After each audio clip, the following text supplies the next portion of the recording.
In the final 72 hours before projected impact, a signal was detected. Low frequency, infrasonic, inaudible to human ears, yet unmistakable in its waveform. It did not resemble noise, solar interference, or cosmic background radiation. It pulsed in clean, repeating intervals, each cycle lasting exactly 1020 seconds. 17 minutes again. The same rhythm that had haunted every observation of 3 Atlas from the beginning. What made the signal terrifying was not its strength. It was its direction. The source was not the object. It was Mars. For the first time since the alarm began, the red planet was no longer silent. Orbiters circling Mars registered the wave first. Then landers confirmed it. Perseverance's seismometers detected faint tremors deep beneath Jezero crater, vibrations far too uniform to be tectonic. The InSight archives, long considered dormant, were reopened and reprocessed. Buried in months-old data, scientists found something chilling. The same infrasonic rhythm had been present before 3 Atlas even entered the inner solar system. Weak. Barely distinguishable. But undeniably there. Mars had been whispering before the object ever arrived. The realization spread through mission control rooms with a kind of quiet horror. The object was not signaling Mars. Mars was responding to it. For decades, planetary scientists had described Mars as a dead world. A frozen desert, geologically fading, slowly surrendering its last traces of internal heat. But the data now unfolding suggested something very different. Something beneath the crust was synchronized to an approaching object millions of kilometers away. And the synchronization was accelerating.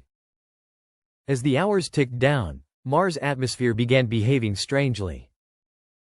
Thin clouds of charged dust formed in perfect circular patterns around Elysium Planitia.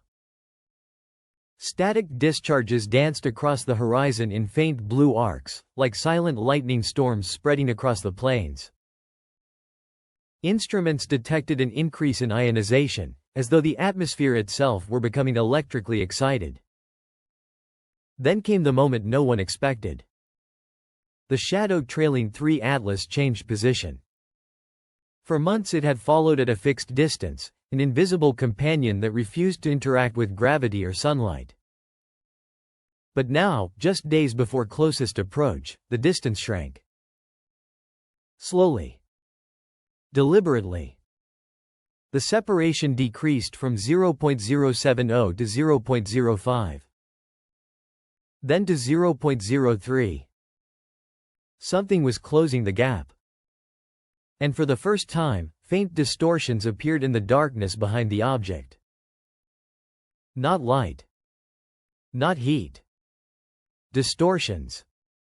Like ripples moving through invisible glass. Photometric sensors recorded subtle lensing effects, as if starlight passing near the shadow bent slightly out of alignment. Gravity was involved. But the mass required to produce that distortion should have been detectable. Radar saw nothing. Infrared saw nothing. Yet space itself appeared to curve around the trailing darkness. It was not matter in the conventional sense. It was a field. Theories multiplied faster than they could be dismissed. Some physicists proposed a cloaked companion craft. Others whispered about exotic matter, dark energy containment, or gravitational technology far beyond human capability. But one idea, once dismissed as fringe speculation, began to gain traction. The shadow was not following 3 Atlas. 3 Atlas was towing it. A carrier and its cargo. 72 hours became 48. Then 24. By the final day, the entire scientific community had shifted language. The word impact slowly disappeared from briefings and simulations. In its place, a new word appeared again and again. Encounter. Because the final trajectory no longer intersected Mars' surface. It intersected Mars' orbit. Perfectly. Precisely.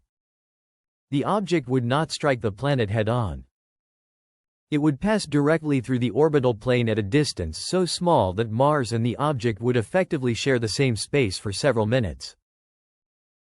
Close enough for exchange. When the moment finally arrived, telescopes across Earth and orbit locked onto the red planet. Billions watched live streams, unaware of what they were truly witnessing. 3 Atlas brightened as it approached, its coma expanding into a brilliant emerald halo. Gas jets intensified, no longer subtle pulses but continuous luminous streams pointing toward Mars like guiding beams. Then the shadow detached. For the first time since its discovery, the trailing darkness moved independently. It drifted forward, sliding past the main body of 3 Atlas and positioning itself between the object and the planet. The carrier had reached its destination. The payload was arriving. For 9 minutes, Mars and the shadow overlapped from Earth's perspective. Instruments recorded a surge of radiation across the electromagnetic spectrum. Gamma rays, X-rays, infrared bursts. Magnetometers saturated. Communications with multiple orbiters dropped simultaneously. And then, just as suddenly, everything stopped. The radiation vanished. The signals returned. The shadow was gone. No explosion. No crater. No debris cloud. 3 Atlas continued past Mars and began its exit trajectory toward the outer solar system, as if nothing had happened at all. But Mars was no longer the same. Within hours, orbiters detected new thermal hotspots across the Elysium region. Small at first. Then growing. Subsurface temperatures climbed by several degrees. Seismic sensors recorded slow, rhythmic movements beneath the crust, not violent quakes, but steady pulses like a heartbeat echoing through rock. Mars had awakened. And as scientists struggled to understand what had changed, the final transmission from the James Webb Space Telescope arrived. A closing observation captured as 3 Atlas disappeared into deep space. The object emitted one final burst of ultraviolet light. A simple pattern of pulses. 7 flashes. Pause. 3 flashes.